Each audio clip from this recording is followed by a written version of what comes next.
Éditorial du 28 novembre 2024, France, l'opposition veut faire tomber Barnier et Macron. Plus rien ne semble aller en France. En effet, depuis la nomination de Michel Barnier par le président Emmanuel Macron au poste de Premier ministre le 5 septembre 2024, l'opposition et une bonne majorité des Français appellent à la chute du gouvernement et à une présidentielle anticipée pour faire tomber et le Premier ministre et le président de la République. Clémence Guettet, femme politique française, membre de la France Insoumise LFI, est l'une des chefs de file de cette tendance. Le jeudi 28 novembre 2024, elle était l'invitée de la matinale de France 2. Répondant à la question de savoir si ça ne gêne pas de faire tomber le gouvernement, elle flagelle le gouvernement, mettant en doute sa légitimité. Alors bon, vous prenez les choses un petit peu à l'envers. La question c'est pourquoi on veut censurer ce gouvernement. On dit depuis le mois de juillet que le nouveau Front populaire est arrivé en tête des élections et que c'est nous qui devrions gouverner. Et avec quelques mois passés, on devrait avoir changé radicalement la vie des gens. Donc il y a quand même beaucoup d'amertume.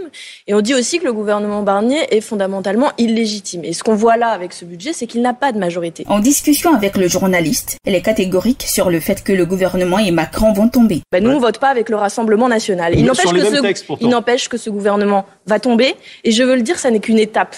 Parce qu'en réalité, on l'a vu, hier, il y a un sondage qui est paru, qui vous aura pas échappé. 63% des Français disent le gouvernement Barnier va tomber et ensuite c'est Macron qui doit partir. Parce que la réalité, c'est que M. Barnier, ce n'est qu'un proxy de la politique macroniste en déliquescence avec Macron qui ne sait plus comment faire et qui nomme cet homme-là pour continuer sa politique. Mais il n'est pas plus légitime qu'un autre et donc il n'y a plus de méthode après. Et je veux le dire parce que nous ne sommes pas les seuls à dire que Macron doit partir pour mettre fin à la crise politique. Vous l'aurez sans doute vu, mais des gens aussi divers que Charles de Courson, qui est rapporteur général du budget, ou Monsieur Copé, vous le savez, là non plus, nous ne sommes pas dans le même camp politique, mais pourtant nous arrivons à la même analyse, au même diagnostic. Jean-François Copé, dont parle Clémence Guettet, avait plaidé mercredi 27 novembre 2024 lors d'une émission télé pour l'organisation d'une élection présidentielle anticipée en France, jugeant qu'Emmanuel Macron ne pourra pas continuer son poste jusqu'en 2027, date de la fin de son mandat, dans la situation politique actuelle. Clémence Guettet, la première vice-présidente de l'Assemblée nationale, justifie pourquoi son camp et elle censure les dirigeants actuels de la France. Si nous censurons le gouvernement Barnier dès la semaine prochaine, ce qui est une hypothèse,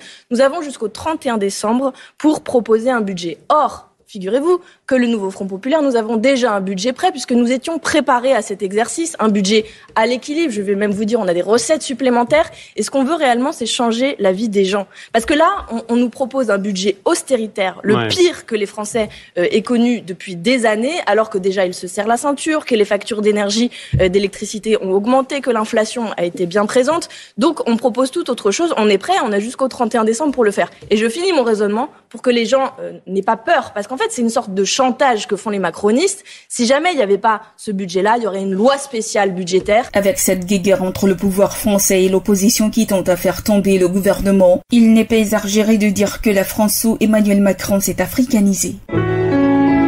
APRA, Agence Presse, Radio et Audio.